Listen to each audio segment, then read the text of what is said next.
मला 2 वर्षा पहिले पॅरालिसिसचा अटॅक आला. मला नाशिकला नामांकित हॉस्पिटलमध्ये ॲडमिट करण्यात आलं.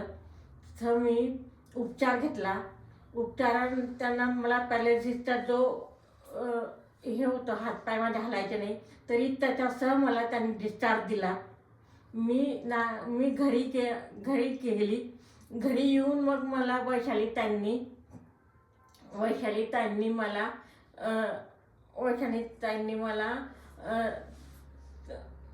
पंचकर्म, बस्ती वगैरे सगळं चालू ठेवलं. त्यांचं ते करायचं, पण मालिश वगैरे सगळं त्यांनी मला 1 महिन्याच्या आतमध्ये मालिश केल्यानंतर मला 50% बरी केली.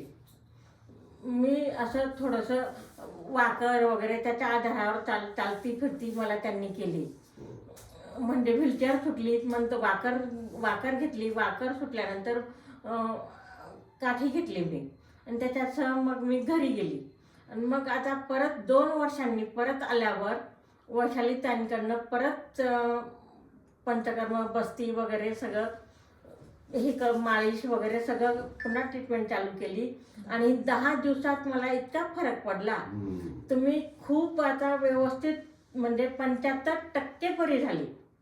आणि मी आता मस्त स्वतः व्हीलचेअर, काठी वगैरे सगळी सुटली, आणि मी स्वतःच्या पायाने चालत घरी गेली. घरी जाते आहे. इतकं मला बरं वाटलं आता.